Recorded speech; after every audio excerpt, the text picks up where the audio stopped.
Este programa é livre para todos os públicos. O Senhor esteja convosco. Ele está no meio de nós. Proclamação do Evangelho de nosso Senhor Jesus Cristo segundo São Mateus. Glória a vós, Senhor. Enquanto Jesus estava falando, um chefe aproximou-se, inclinou-se profundamente diante dele e disse: Minha filha acaba de morrer. Vem, impõe tua mão sobre ela e ela viverá. Jesus levantou-se e o seguiu, junto com seus discípulos. Nisto, uma mulher que sofria de hemorragia há 12 anos, veio por detrás dele e tocou na barra do seu manto. Ela pensava consigo: se eu conseguir ao menos tocar no manto dele, ficarei curada. Jesus voltou-se ao ver e disse: Coragem, filha, a tua fé te salvou. E a mulher ficou curada a partir daquele instante. Chegando à casa do chefe, Jesus viu tocadores de flauta, a multidão alvoroçada, e disse: Retirai-vos, porque a menina não morreu e está dormindo. E começaram a caçoar dele. Quando a multidão foi afastada, Jesus tomou a menina pela mão e ela se levantou. Essa notícia espalhou-se por toda a região. Palavra da salvação. Glória a vós, Senhor.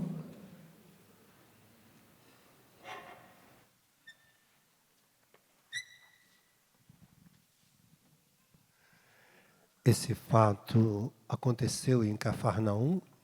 Muitas vezes quem vai em peregrinações, nós vamos lá, nesse lugar, nessa sinagoga onde Jesus curou a filha de Jairo. Ali aconteceu muitos milagres, né? E um deles foi esse, que essa menina era filha de Jairo, que ele tomou pela mão e a curou lá em Cafarnaum. E essa graça para mostrar que quando nós tocamos, nós nos aproximamos de Deus, Ele vem para nos curar, para devolver a vida em plenitude para cada um de nós. Não é a doença que me mata. Vai matar a nossa vida é os pecados, a miséria, as fraquezas. A doença é uma enfermidade que pode nos levar ao óbito, né? Mas quem está em Deus não morre, vive eternamente. Pronto. Então, em Cristo, a vida tem sentido e não a morte. Jesus veio para nos dar a vida, nos fazer vencer a morte. Então, por isso, Jesus inicia mostrando como nós vamos ressuscitar, como nós vamos ter vida nova em Deus, como viver a vida nova em Deus. Não é por causa... A morte só entra na minha vida se eu abandonar Deus. Mas quem está em Deus vive eternamente. Ainda que pareça morto fisicamente, né? Porque nós ainda não vimos nenhum ressuscitado no meio de nós, porque assim como os discípulos também não tinham visto ainda Jesus ressuscitado, eles não sabiam o que era a ressurreição. Então Jesus começa a mostrar como ele vai viver, como vai ser a ressurreição. Como vai ser uma pessoa nova em Deus, né? A doença já não tem mais poder, o luto não tem mais, nada tem mais poder sobre uma pessoa que está sob o cuidado de Deus, né? Ela vive, mesmo diante das tribulações, do sofrimento, por isso aquela mulher vai até Jesus para tocar na orla do manto, né? Esse é um sentido muito bonito quando a gente fala dessa mulher que vai tocar. Ela gastou, vai dizer no livro, no Evangelho de Mateus, que ela gastou todo o seu dinheiro. Ela tinha gastado tudo com o médico, com a medicina, e a doença não foi curada. Então, ela vai correr até Jesus para experimentar este milagre, né? E essa mulher vai mostrar que ela vai tocar. E a palavra hebraica, tocar, significa canaf. Canaf é uma palavra que vai dizer aquele que toca sobre a asa, a ponta da asa. Né? É um significado lá do Salmo 91, que vai dizer que a gente está sobre a sombra do Altíssimo, as asas do Altíssimo. E quando a gente toca nas asas do Altíssimo, nós vivemos sobre este cuidado dele. E ele vai nos socorrer. Então, quando a gente se coloca sobre o cuidado de Deus, quando a gente toca nas coisas de Deus, e tocar no significado da língua portuguesa vai se dizer pertencer. Tocar em alguém é pertencer. Quando você abraça alguém, porque você pertence a ela. Você está junto com ela, você faz parte da vida dela. Né? Tocar significa aproximar, fazer parte da vida. Né? Quando você faz parte de uma vida de uma pessoa, você já chega, cumprimenta, toca nela, né? Você aproxima. Porque você não vai deixar uma pessoa que não te conhece tocar em você. Né? Você não vai deixar uma pessoa qualquer tocar em você. Você não conhece.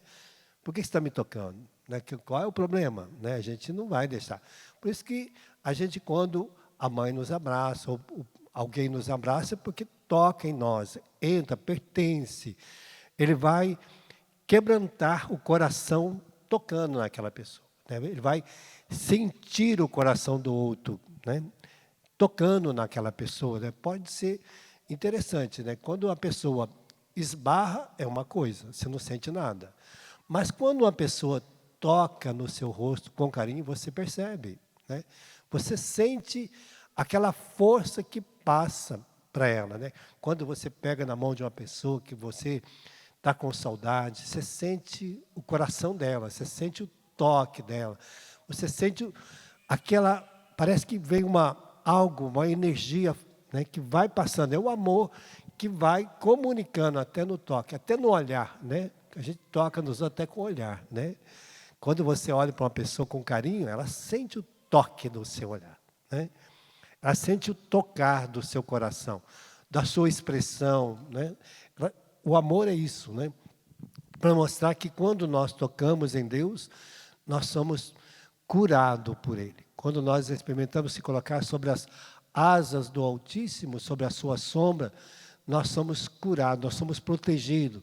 Nós somos aqueles que agora sentem o amor de Deus. E por isso nós não nos deixamos nos abater mais. Né? E essa é a graça que hoje Jesus vai mostrar, esta riqueza para nós. Né? E por isso Ele vai chegar lá. Para quem não conhece o amor, para quem não conhece Deus, para quem não vive em Deus, até zomba e escarnece como aquele povo. Jesus disse, ela não morreu. Né? Como que não morreu? Como que não morreu? Né? Quando você chega no velório, se você falar assim, ela não está morta, o pessoal vai zombar. Vai ou não vai? Vai escarnecer de você. Como que não está morta? Não. Aqui está o corpo dela, mas a alma dela está onde? No céu. Ela está morta? Não, quem está no céu não está morto, está vivo. Né? Porque o céu já prefigura a glória de Deus. Então, para nós, aquelas pessoas que estão ali, só está o resto mortal. Não está mais a pessoa. Não está a alma dela. Não está aquilo que dá vida a ela. Mas já está viva, começando o novo céu e a nova terra. Então, por isso que nós vamos lá no velório, já tem uma comunidade que é da igreja, chamada Neocatecumenato. É um momento assim que eu acho mais lindo, é o velório do Neocatecumenato. Porque o velório do Neocatecumenato é feito com alegria daquele que está vivo em Deus, ressuscitado. Não se celebra a morte na igreja. Nós não celebramos a morte de ninguém. Nós não estamos celebrando a morte. Nós estamos celebrando a vida em Deus. Então, aquelas pessoas vão lá para celebrar a vida nova em Deus, não mais a morte. E, às vezes, nós fazemos no nosso velório um velório de morte, não é? De tristeza. Ai, agora perdi minha mãe. Não, minha mãe se encontra aonde ela deveria estar, no céu. A gente nasceu para o céu, a gente tem que colocar sempre isso. Até o Padre Zé Augusto escreveu um livro, né? Meu lugar é no céu, né? Então, por isso, até fala, até já muitos anos atrás, né? Para dizer que Esta é a alegria daqueles que vão sendo curados por Deus, que vão sendo ressuscitados. Quantas vezes já fui no hospital, da unção dos enfermos. Me lembro um dia que uma mulher, eu estava aqui, estava lá no confessionário, uma mulher chegou lá chorando, descabelando, gritando. Aí eu falei, o que foi? Ai, minha mãe está morrendo, vão lá em casa, porque é a última hora. Né? Eu fui assim, falei, será que ela está morrendo mesmo? Né?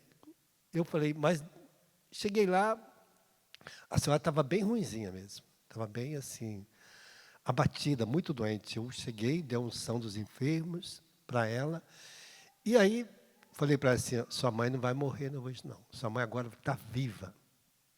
Ela falou, o que é isso? Eu falei, sua mãe não morreu, e nem vai morrer, sua mãe sempre estará viva. E fui embora, né? Fui embora. Mas eu estava falando, viva para o céu, né? Viva para viver o céu, para viver a vida nova. E ela não morreu mesmo, não, aquele dia, não morreu. Ficou mais, acho que uns 2 anos viva ainda. Eu estava falando, viva para o céu. Eu estava pensando que ela pudesse morrer e ir para o céu, né? Eu estava falando dessa vida, né? Mas aí Deus fez o milagre dela não morrer mesmo, não. Estou igual Jesus que ressuscitou a mulher, né, que cura a filha de Jairo. Mas às vezes acontece essas graças, né? Quantas graças, porque eu já fui capelão de hospital, que chegar lá um dia, aquela pessoa morrendo, o médico falou, está morrendo. Eu fiquei tão apavorado assim, porque o médico estava fazendo pressão em mim, que o homem estava morrendo, que eu não sabia o que rezar. Eu esqueci a oração, apagou na minha cabeça a oração. Eu só falei para Jesus, Jesus, não deixe esse homem morrer, senão a gente passa vergonha nisso aqui. Foi a única oração que eu fiz. E aí o médico não era católico, ele era de outra religião, não acreditava, e até ele estava falando zombando. Quero ver se esse homem vai morrer ou não vai morrer. E aí, quando eu acabei de dar a unção dos enfermos, o monitor voltou ao normal. Ele não morreu, não. E a oração foi só essa, Senhor, não deixe ele morrer, senão nós vamos passar vergonha. Né? Às vezes a gente fica tão apavorado que a gente faz oração tão curta, né? Porque as orações de Jesus é essa aqui, ó. Vai, a tua fé te salvou. Não é oração longa, né? Como a gente precisa aprender a viver a vida eterna. Não se deixe levar pela morte. Nós não nascemos para a morte, nós nascemos para viver a vida eterna. Todo dia. Ah, tem essa doença. Tem, mas eu tenho a vida eterna. Eu tenho esse problema. Tem, mas eu tenho a vida eterna. Eu passo por essa dificuldade. Sim, mas eu tenho a vida eterna. Eu tenho isso. Tá bom, eu tenho essa doença. Vai tratando, vai tomando remédio, vai cuidando. Mas eu tenho o quê? A vida eterna. Gente, quem de nós precisava ficar triste com isso, né? Só de saber que a gente tem a vida eterna, a gente precisava ficar triste? Nada, a gente tinha que ser aquelas pessoas mais alegres, mais felizes do mundo. Porque você é cristão e tem o quê? Por isso que quando Jesus diz, quem come a minha carne, bebe meu sangue, permanece em mim, eu nele, e esse tem o quê? Pronto. Gente, a gente é vencedor. A gente não está aqui para ser derrotado, não, viu? Não deixe as tristezas tomar conta. Ah, os outros podem não acreditar. Não importa o que os outros pensam. O que importa é que eu penso em Deus. É aqui que está a minha graça, aqui está a minha salvação. Aqui está como aquela mulher. Todo mundo podia pensar que ela não ia ser curada. Mas ela foi lá. Ela foi, tocou. E ela recebeu a graça porque ela acreditou. Ela já tinha gastado todo o dinheiro dela. Mas aquela hora, aqui está a riqueza da minha vida. Quem toca em Jesus não morre, tem vida. Fechamos nossas horas, vamos pedir essa graça hoje, né? Pedindo que a gente também, não sei qual é os seus problemas, qual é a sua dificuldade, qual a situação que está batendo na sua vida, mas você fala assim, hoje eu quero tocar em Jesus, quero deixar Jesus tomar conta, colocar sobre a sua sombra, sobre a sua graça, sobre o seu poder. Quero me colocar diante do Altíssimo para que Ele possa me cobrir com a sua sombra, para que eu viva, para que eu possa viver essa riqueza, que Ele possa me curar, que Ele possa me libertar, que Ele possa me dar a vida em resgate, para que essa minha vida seja uma vida eterna em Deus. Amém?